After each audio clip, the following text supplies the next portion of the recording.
Reitlinger, Herr Major. Come in, Reitlinger, come in. Findings of the Court of Inquiry convened by order of the Commander, 18th Military District on February 3rd, 1915. The Court finds that there are no grounds for bringing criminal charges against Oberleutnant Wilhelm Reitlinger. I'm guilty, Herr President. It is the decision of this Court that you are to be granted a month's leave, at the end of which time you will return to duty with your unit. I protest. I'm guilty. I demand a trial.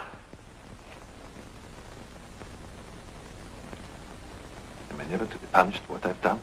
Not unless I charge you with insubordination. You already have a bad enough record. You were posted away from your regiment because you were thought to be difficult, troublesome, and temperamentally unstable. As an officer, you have been a complete and utter failure. Your conduct before this court a disgrace. You are dismissed, Oberleutnant. This court is closed. You can take my word for it, Doctor. He's as mad as a hatter. But that's the extraordinary thing. He isn't. Look, either he's mad or he did commit the crime. And we all know perfectly he wasn't there when it happened. One has to be logical. 2 and 2 always make 4.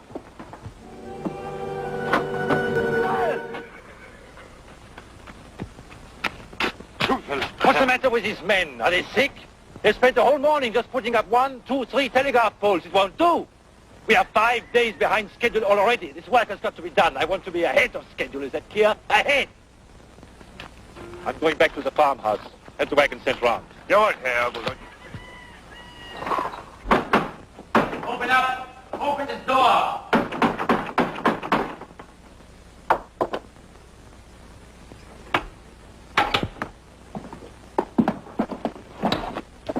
Good evening. 23rd Signals Unit. This is Oberleutnant Reitlinger. He wishes to talk with you. You own this land?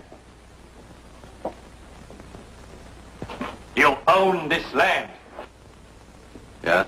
Now, we should be laying a wire here tomorrow. The work will take 2 or 3 days. We should be putting up a field kitchen in the yard out there, and you will be expected to provide any facilities we require.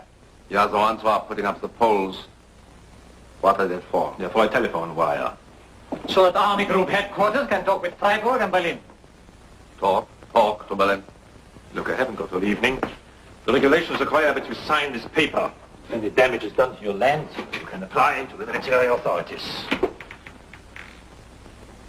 I don't know. Poles across my land. Voices talking to Berlin.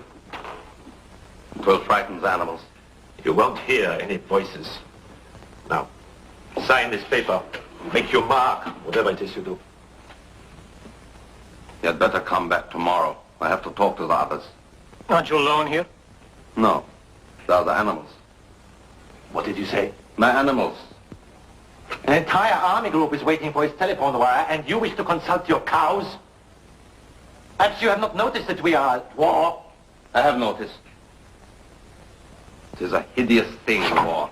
It is a glorious thing, and it is your patriotic duty to assist the armed forces.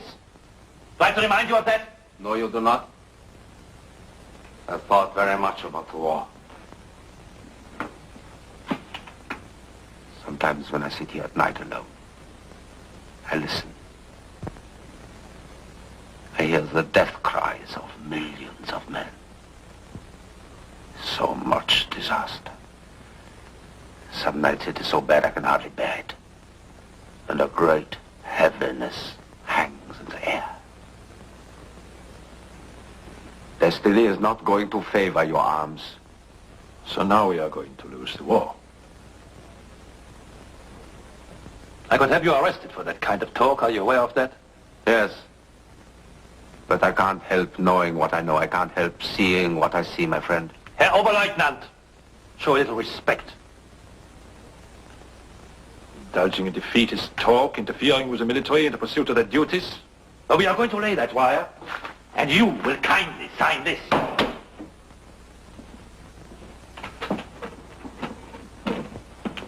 You are a much troubled man, Herr Lieutenant. Why? Is it so that these voices can reach Berlin?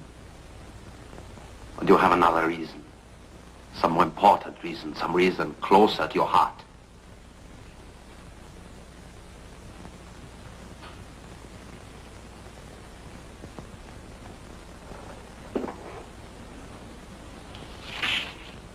You drive yourself hard. You're troubled, perhaps, with good cause.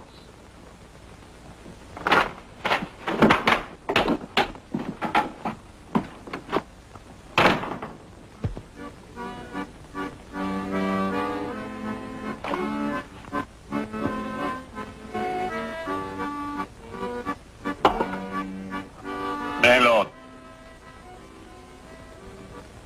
Landlord! Yes, Herr Oberleutnant?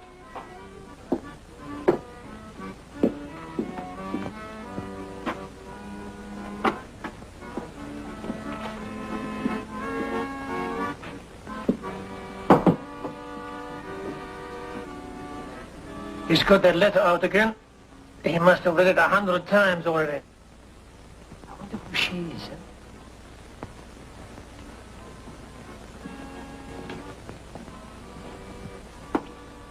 Is she very pretty? You want me to forget your friends? They're drinking a lot tonight. It's none of your business. Anyway, what does it matter? Another village, another tavern, another kilometer of wire. It's all right for you, it's your job. I'm only here to see that work is finished in time. Hey, you! You! Here! Herr Oberleutnant?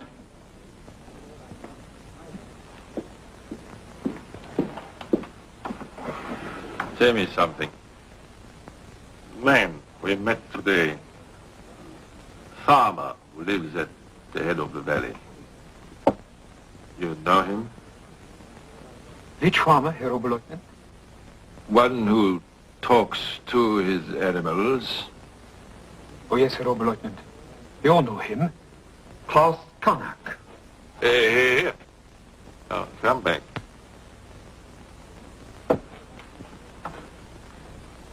What's the matter with you? You're frightened.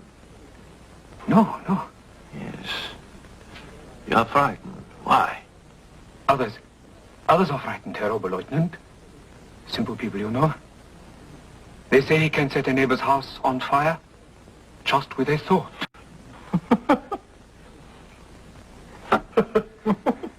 The trees talk to him. He can read the future, see things that are happening a long way away. And you believe that? If I may give my advice, Herr Oberleutnant, have nothing to do with this man. He is dangerous.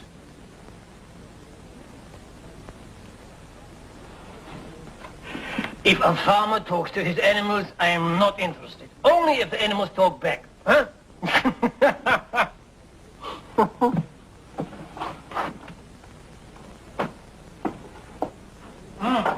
Where are you going? One of you stupid peasants. What is it you're supposed to be able to do, anyway? What is this great secret of yours? You can see into the future, is that it? I can see things. You know, you rather impressed me this evening. You were right about something. There is another reason. It has nothing to do with telephone wires.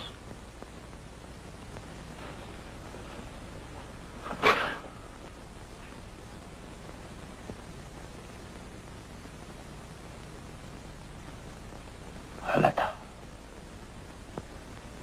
It says nothing. And everything. I love her. You have good reason to worry. What can you see? Tell me. Tell me. Why don't you go and see for yourself? That's impossible. Nothing is impossible. You can go in less time than it takes to think about it.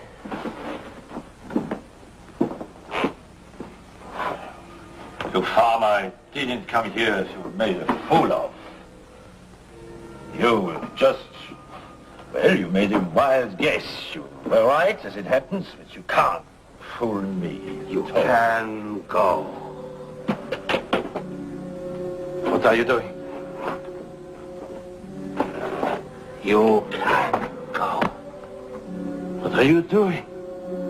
Just one more step. One more step.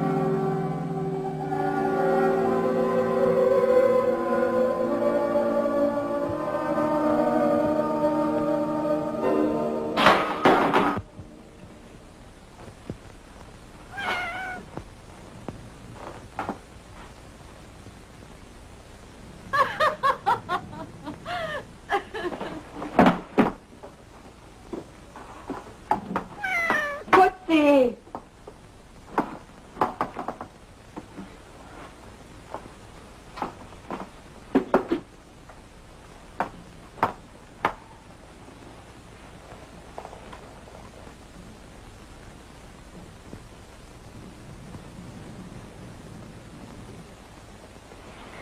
Hun. Liebling, I'm Johann. Oh, I'm sorry. Too much wine.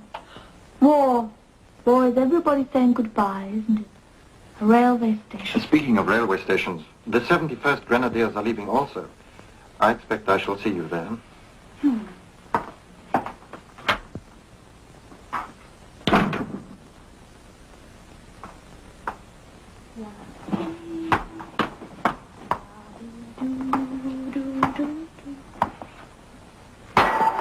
How dare you sneak in here and spy on me? You've been hiding. And you're drunk. You were coming to Berlin, you should have told me. Well, don't look like that. This is typical of you. I never knew such a man for making himself ridiculous. Well,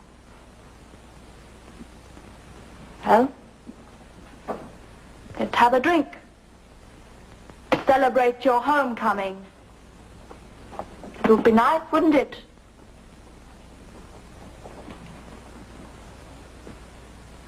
Aren't you going to say anything? Berlin has changed. Everything's different now. Where's your mother?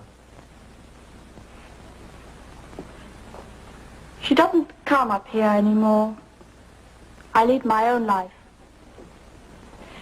There's such a feeling of enthusiasm, of excitement, everybody going mad.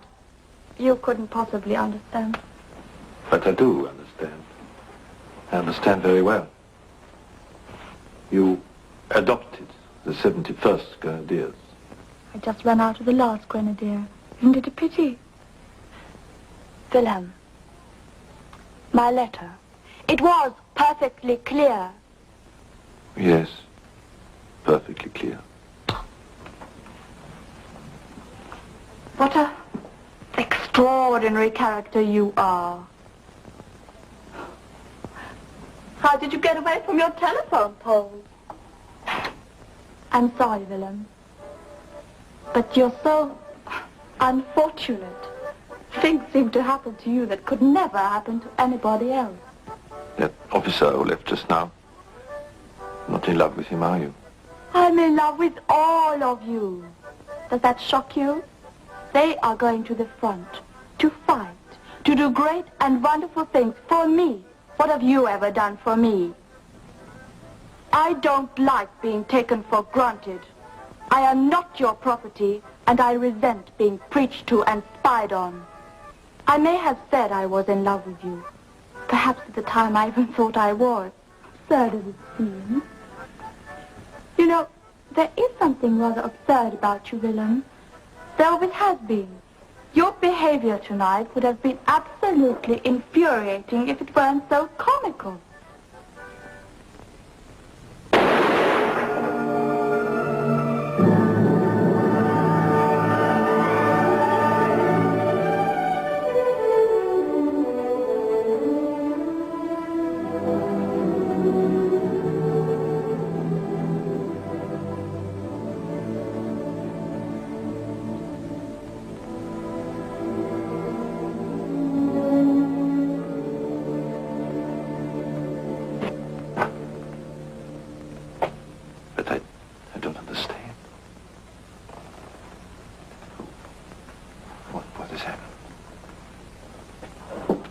so I can make it rain.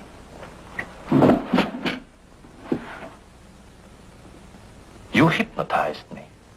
Yes, that's what you did. You hypnotized me. I've heard about that sort of thing. So that was your secret. I did nothing. I only helped you to go where you wanted. You're fake. You're an extremely clever one, but you're fake. And I must say I'm extremely glad that you are, because you gave me one of the worst frights I've ever had in my life. But that was your idea, wasn't it? Lights. Something to do with lamps shining into people's eyes. You must show me how you do it one of these days. Meanwhile, I congratulate you.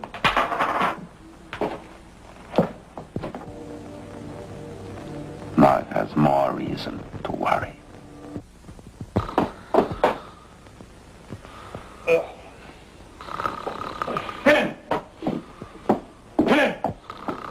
Helen, wake up. Helen, please wake up. What time is it? It's nearly 6. As late as that? Has the working party left yet? Willem, What's the matter with you? there's someone outside to see you. A sergeant from military police. You must go with him to Mulheim right away. What you talking about? Listen, you have a girl in Berlin. Elsa Bruck. Yes. She's dead. The sergeant wanted me to tell you. Murdered, they think. Last night there was a shooting. Shooting?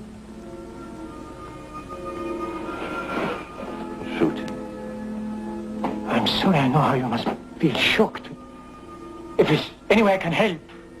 No. No, thank you. Please go away. Please.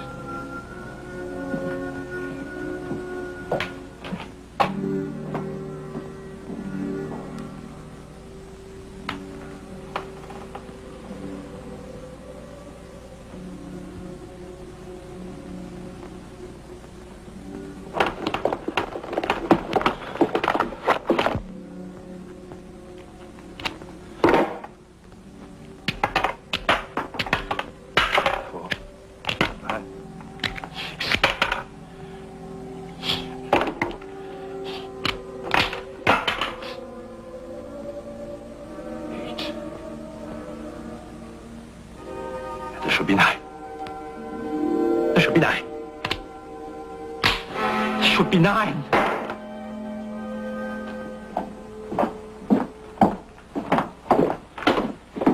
Herr Major, it was I who fired that shot. Fräulein Vogt said so herself. She said it was me. You heard the police testimony. Stand to attention, Oberleutnant. You have already wasted enough of our time. For 3 days, we've had to sit and listen to this hysterical nonsense. You could not possibly be one place one moment and 800 kilometers away the next moment. Why you insist on such madness is beyond me. But then your conduct throughout has been disgraceful and totally unbefitting to an officer. The facts of the case are crystal clear. Crystal clear, Oberleutnant. There's absolutely no possibility of our having made a mistake. What is less clear is how you ever managed to hold a commission in a fighting regiment. It would seem that the army can be wrong sometimes. I doubt if it's any use my appealing to your sense of shame. I hesitate to advise you. Though it would seem there's only one course open for a man in your position. That you attempt to retrieve your honor by any means that might suggest themselves to you.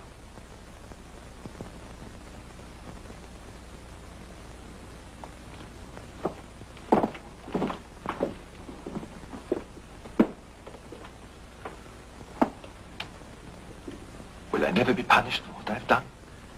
The bullet that matched this gun, my gun, what Elsa said herself. Can't I get anyone to believe me? You were seen half an hour before the shooting by your own man. And Berlin is 800 kilometers away.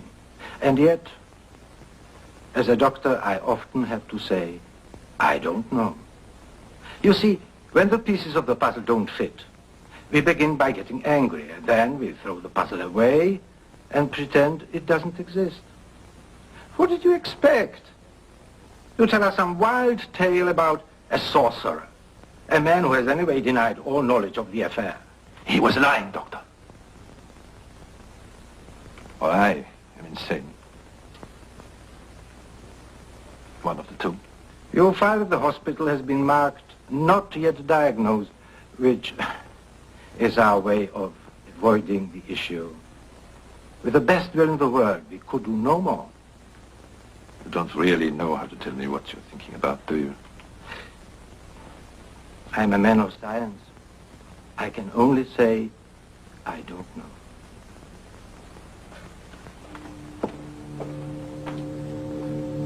But I'm not insane. I killed her. I did.